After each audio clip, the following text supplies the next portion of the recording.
अथ श्री बृहस्पतिवार व्रत कथा। भारतवर्ष में एक प्रतापी और दानी राजा राज्य करता था। वह नित्य गरीबों और ब्राह्मणों की सहायता करता था। ये बात उसकी रानी को अच्छी नहीं लगती थी। वह न ही गरीबों को दान देती, न ही भगवान का पूजन करती थी और राजा को भी दान देने से मना किया करती थी। एक दिन राजा शिकार खेलने वन को गए हुए थे, तो रानी महल में अकेली थी। उसी समय बृहस्पतिदेव साधु वेश में राजा के महल में भिक्षा के लिए गए और भिक्षा मांगी। रानी ने भिक्षा देने से इनकार किया और कहा, हे साधु महाराज, मैं तो दान पुण्य से तंग आ गई हूँ। मेरा पति सारा धन लुटाते रहते हैं। मेरी इच्छा है कि हमारा धन नष्ट हो जाए, फिर न रहेगा बांस, न बजेगी बांसुरी। साधु ने कहा, देवी तुम तो बड़ी विचित्र हो। धन संतान तो सभी चाहते हैं, पुत्र और लक्ष्मी तो पापी के घर भी होने चाहिए। यदि तुम्हारे पास अधिक धन है तो भूखों को भोजन दो, प्यासों के लिए प्याऊ बनवाओ, मुसाफिरों के लिए धर्मशालाएं खुलवाओ। जो निर्धन अपनी कुंवारी कन्याओं का विवाह नहीं कर सकते, उनका विवाह करा दो। ऐसे और कई काम हैं जिनके करने से तुम्हारा यश लोक परलोक में फैलेगा। परंतु रानी पर उपदेश का कोई प्रभाव न पड़ा। वह बोली, महाराज आप मुझे कुछ न समझाएं। मैं ऐसा धन नहीं चाहती जो हर जगह बांटती फिरूं। साधु ने उत्तर दिया, यदि तुम्हारी ऐसी इच्छा है तो तथास्तु। तुम ऐसा करना कि बृहस्पतिवार को घर लिपकर पीली मिट्टी से अपना सिर धोकर स्नान करना, भट्टी चढ़ाकर कपड़े धोना। ऐसा करने से आपका सारा धन नष्ट हो जाएगा। इतना कहकर वह साधु महाराज वहां से आलोप हो गए। साधु के अनुसार कई बातों को पूरा करते हुए रानी को केवल 3 बृहस्पतिवार ही बीते थे कि उसकी समस्त धन संपत्ति नष्ट हो गई। भोजन के लिए राजा का परिवार तरसने लगा। तब एक दिन राजा ने रानी से बोला कि हे रानी, तुम यहीं रहो, मैं दूसरे देश को जाता हूँ, क्योंकि यहाँ पर सभी लोग मुझे जानते हैं। इसलिए मैं कोई छोटा कार्य नहीं कर सकता। ऐसा कहकर राजा परदेश चला गया। वहाँ वह जंगल से लकड़ी काटकर लाता और शहर में बेचता। इस तरह वह अपना जीवन व्यतीत करने लगा। इधर राजा के परदेश जाते ही रानी और दासी दुखी रहने लगी। एक बार जब रानी और दासी को 7 दिन तक बिना भोजन के रहना पड़ा, तो रानी ने अपनी दासी से कहा, हे दासी, पास ही के नगर में मेरी बहन रहती है। वह बड़ी धनवान है। तू उसके पास जा और कुछ ले आ, ताकि थोड़ी बहुत गुजर बसर हो जाए। दासी रानी की बहन के पास गई। उस दिन गुरुवार था और रानी की बहन उस समय बृहस्पतिवार व्रत की कथा सुन रही थी। दासी ने रानी की बहन को अपनी रानी का संदेश दिया, लेकिन रानी की बड़ी बहन ने कोई उत्तर नहीं दिया।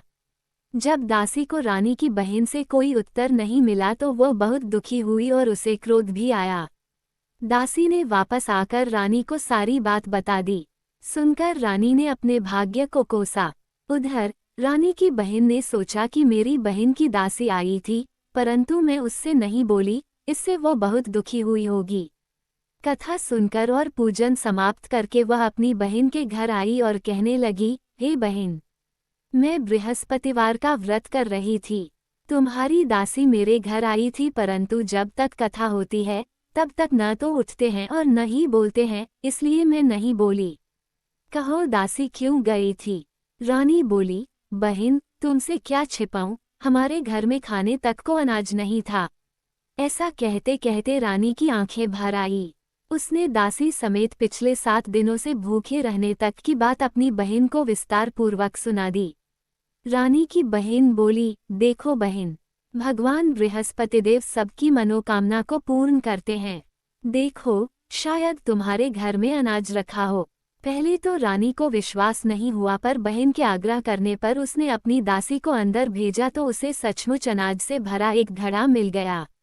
ये देखकर दासी को बड़ी हैरानी हुई। दासी रानी से कहने लगी, हे रानी, जब हमको भोजन नहीं मिलता तो हम व्रत ही तो करते हैं, इसलिए क्यों न इनसे व्रत और कथा की विधि पूछ ली जाए, ताकि हम भी व्रत कर सकें। तब रानी ने अपनी बहन से बृहस्पतिवार व्रत के बारे में पूछा।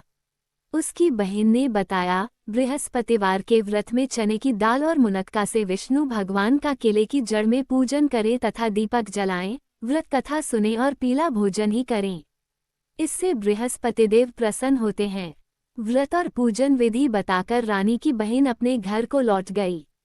7 दिन के बाद जब गुरुवार आया तो रानी और दासी ने व्रत रखा। घुड़साल में जाकर चना और गुड़ लेकर आई। फिर उससे केले की जड़ तथा विष्णु भगवान का पूजन किया। अब पीला भोजन कहाँ से आए, इस बात को लेकर दोनों बहुत दुखी थे। चूंकि उन्होंने व्रत रखा था इसलिए बृहस्पतिदेव उनसे प्रसन्न थे, इसलिए वे एक साधारण व्यक्ति का रूप धारण कर 2 थालों में सुंदर पीला भोजन दासी को दे गए। भोजन पाकर दासी प्रसन्न हुई और फिर रानी के साथ मिलकर भोजन ग्रहण किया। उसके बाद वे सभी गुरुवार को व्रत और पूजन करने लगी। बृहस्पति भगवान की कृपा से उनके पास फिर से धन संपत्ति आ गई, परंतु रानी फिर से पहले की तरह आलस्य करने लगी। तब दासी बोली, देखो रानी, तुम पहले भी इस प्रकार आलस्य करती थी, तुम्हें धन रखने में कष्ट होता था, इस कारण सभी धन नष्ट हो गया और अब जब भगवान बृहस्पति की कृपा से धन मिला है तो तुम्हें फिर से आलस्य होता है।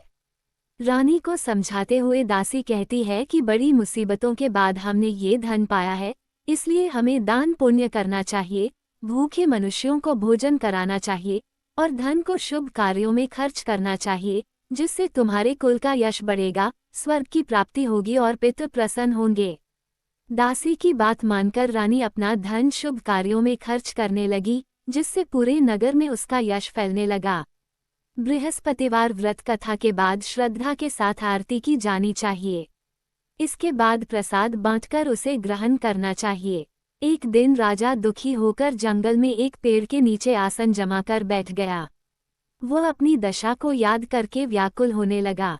बृहस्पतिवार का दिन था। एकाएक उसने देखा कि निर्जन वन में एक साधु प्रकट हुए। वह साधु वेश में स्वयं बृहस्पति देवता थे। लकड़हारे के सामने आकर बोले, हे लकड़हारे, इस सुनसान जंगल में तू चिंता मग्न क्यों बैठा है? लकड़हारे ने दोनों हाथ जोड़कर प्रणाम किया और उत्तर दिया, महात्मा जी, आप सब कुछ जानते हैं, मैं क्या कहूँ? ये कहकर रोने लगा और साधु को अपनी आत्मकथा सुनाई।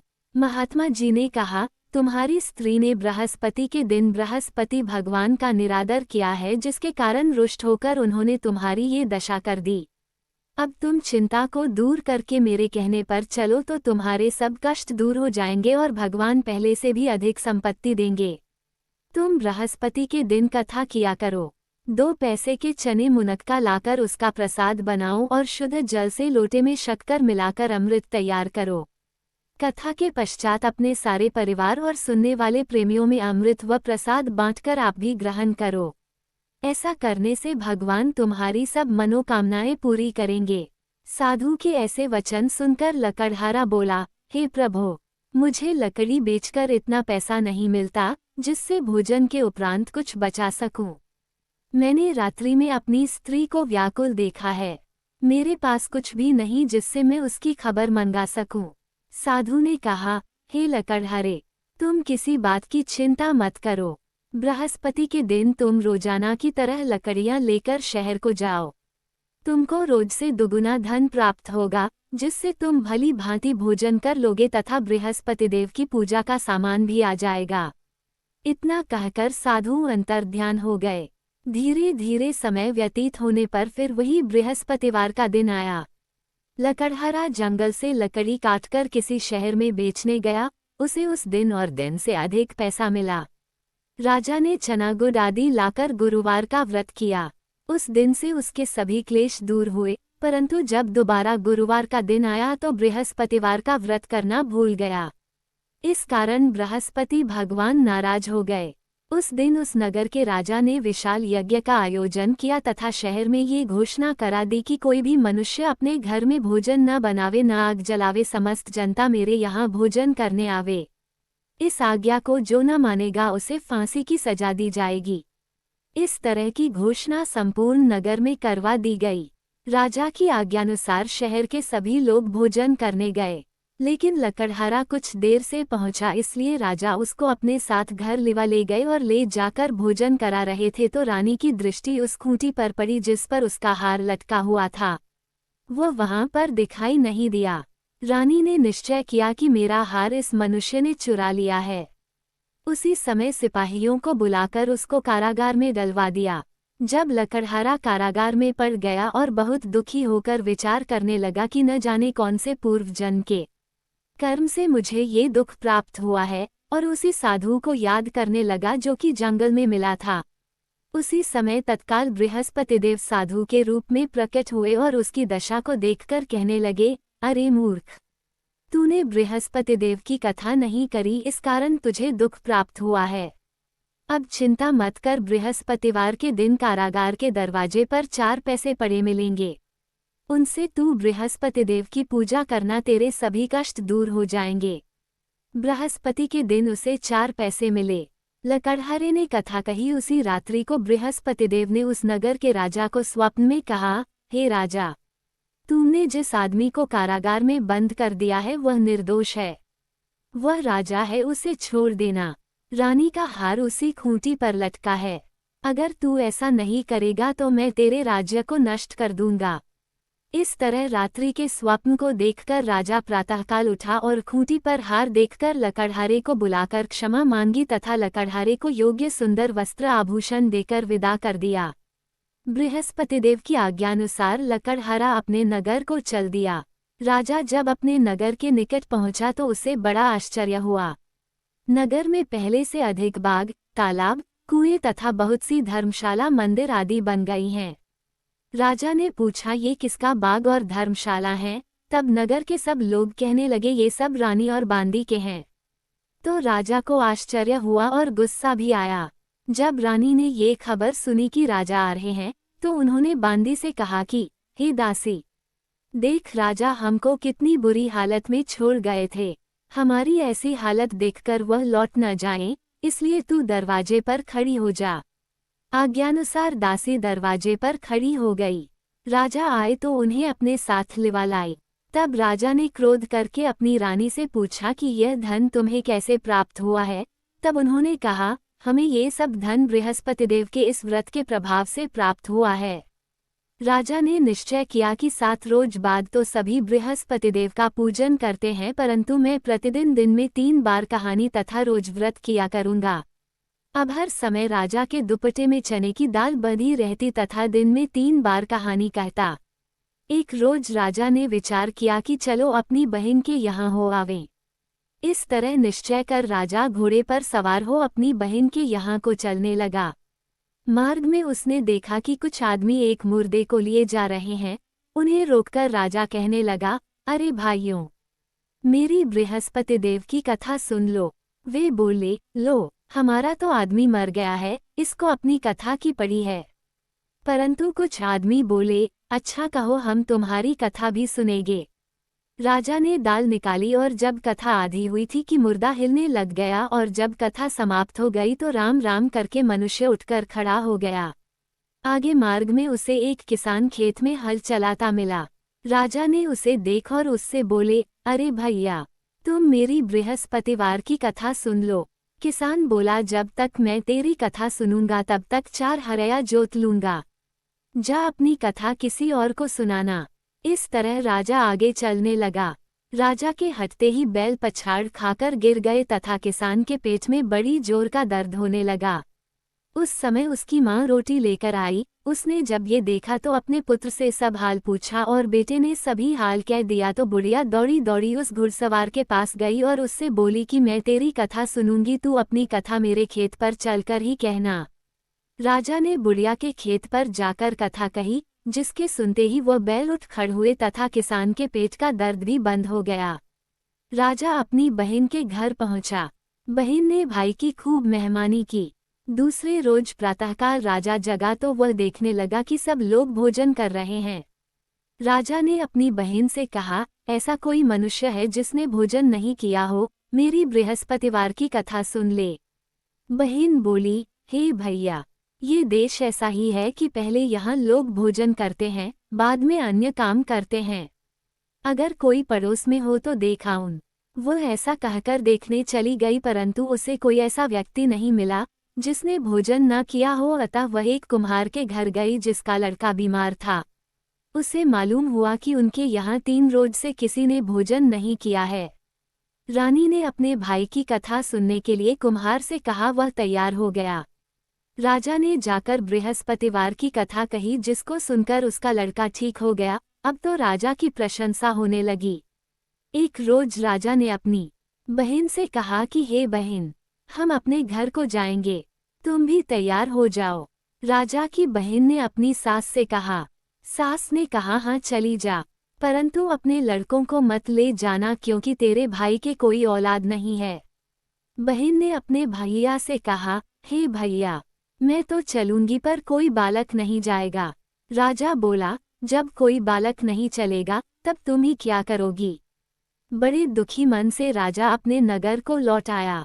राजा ने अपनी रानी से कहा, हम निर्वंशी हैं, हमारा मुंह देखने का धर्म नहीं है और कुछ भोजन आदि नहीं किया। रानी बोली, हे प्रभु, बृहस्पतिदेव ने हमें सब कुछ दिया है, वह हमें औलाद अवश्य देंगे। उसी रात को बृहस्पतिदेव ने राजा से स्वप्न में कहा, हे राजा उठ, सभी सोच त्याग दे, तेरी रानी गर्भ से है। राजा की यह बात सुनकर बड़ी खुशी हुई। 9वें महीने में उसके गर्भ से एक सुंदर पुत्र पैदा हुआ। तब राजा बोला, हे रानी, स्त्री बिना भोजन के रह सकती है, पर बिना कहे नहीं रह सकती। जब मेरी बहन आवे तुम उससे कुछ कहना मत। रानी ने सुनकर हाँ कर दिया। जब राजा की बहन ने ये शुभ समाचार सुना तो वह बहुत खुश हुई तथा बधाई लेकर अपने भाई के यहाँ आई। तभी रानी ने कहा, घोड़ा चढ़कर तो नहीं आई, गधा चढ़ी आई। राजा की बहन बोली, भाभी मैं इस प्रकार न कहती तो तुम्हें औलाद कैसे मिलती। बृहस्पतिदेव ऐसे ही हैं, जैसी जिसके मन में कामनाएं हैं सभी को पूर्ण करते हैं। जो सद्भावना पूर्वक बृहस्पतिवार का व्रत करता है एवं कथा पता है अथवा सुनता है, दूसरों को सुनाता है, बृहस्पतिदेव उसकी सभी मनोकामना पूर्ण करते हैं। भगवान बृहस्पतिदेव उसकी सदैव रक्षा करते हैं। संसार में जो मनुष्य सद्भावना से भगवान जी का पूजन व्रत सच्चे हृदय से करते हैं तो उनकी सभी मनोकामनाएं पूर्ण करते हैं। जैसी सच्ची भावना से रानी और राजा ने उनकी कथा का गुणगान किया तो उनकी सभी इच्छाएं बृहस्पतिदेव जी ने पूर्ण की थीं। इसलिए पूर्ण कथा सुनने के बाद प्रसाद लेकर जाना चाहिए। हृदय से उसका मनन करते हुए जयकारा बोलना चाहिए। बोलो बृहस्पतिदेव की जय, भगवान विष्णु की जय। बृहस्पतिदेव की दूसरी कथा। प्राचीन काल में एक ब्राह्मण रहता था। वह बहुत निर्धन था। उसके कोई संतान नहीं थी। उसकी स्त्री बहुत मलिनता के साथ रहती थी। वह स्नान न करती, किसी देवता का पूजन न करती। इससे ब्राह्मण देवता बड़े दुखी थे। बेचारे बहुत कुछ कहते थे किंतु उसका कुछ परिणाम न निकला। भगवान की कृपा से ब्राह्मण की स्त्री के कन्या रूपी रत्न पैदा हुआ। कन्या बड़ी होने पर प्रातः स्नान करके विष्णु भगवान का जाप व बृहस्पतिवार का व्रत करने लगी। अपने पूजन पाठ को समाप्त करके विद्यालय जाती तो अपनी चीमें जौ भर के ले जाती और पाठशाला के मार्ग में डालती जाती। तब ये जौ स्वर्ण के जो जाते लौटते समय उनको बीन कर घर ले आती थी। एक दिन वह बालिका सूप में उस सोने के जौ को फटक कर साफ कर रही थी कि उसके पिता ने देख लिया और कहा, हे बेटी, सोने के जौ के लिए सोने का सूप होना चाहिए। दूसरे दिन बृहस्पतिवार था। इस कन्या ने व्रत रखा और बृहस्पतिदेव से प्रार्थना करके कहा, मैंने आपकी पूजा सच्चे मन से की हो तो मेरे लिए सोने का सूप दे दो।